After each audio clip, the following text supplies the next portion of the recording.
বসুন্ধরা গ্রুপের কর্ণধার আকবর সোবহান তার ছেলে সায়েম সোবহান আনভি সহ পরিবারের 9 সদস্যকে তলব করেছে দুর্নীতি দমন কমিশন দুদক।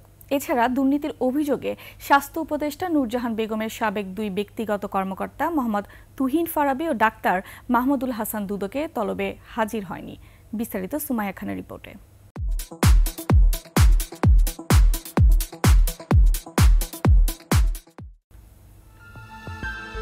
দেশের অন্যতম বৃহৎ শিল্পগোষ্ঠী বসুন্ধরা গ্রুপ, যার নামের সাথে জড়িয়ে রয়েছে নানা অপকর্ম, ঋণ জালিয়াতি, অর্থ আত্মসাৎ, অবৈধ সম্পদ হস্তান্তর ও অর্থ পাচারের অভিযোগ, ক্ষমতার অপব্যবহার ও বিভিন্ন সরকারের পৃষ্ঠপোষকতায় স্থান করে নিয়েছে দেশের প্রথম শ্রেণীর শিল্পগোষ্ঠীর তকমা।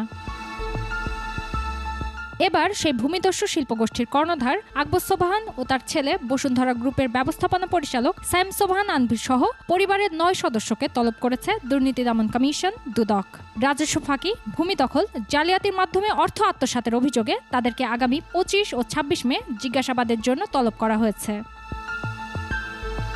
এদিকে দুর্নীতির অভিযোগে দুদকের তলবে হাজির না হয়ে স্বাস্থ্য উপদেষ্টার সাবেক 2 ব্যক্তিগত কর্মকর্তা আত্মপক্ষ সমর্থনের সুযোগ হারিয়েছে। প্রয়োজন মনে করলে অনুসন্ধানকারী দল তাদের দেশ ত্যাগে নিষেধাজ্ঞা দিতে পারে বলে জানিয়েছে দুদক। তাদের অনুপস্থিতির কারণে আমাদের অনুসন্ধান কাজ থেমে থাকবে না। অনুসন্ধান কাজ দুর্নীতি দমন কমিশন আইন ও বিধিমালা অনুযায়ী চলমান থাকবে।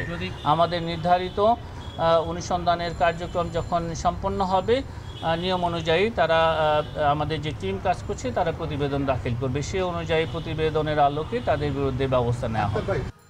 তদবির বাণিজ্য, চাঁদাবাজি, টেন্ডার বাণিজ্য সহ দুর্নীতি ও অনিয়মের মাধ্যমে নামে বেনামে অবৈধ সম্পদ অর্জনের অভিযোগ রয়েছে তাদের নামে।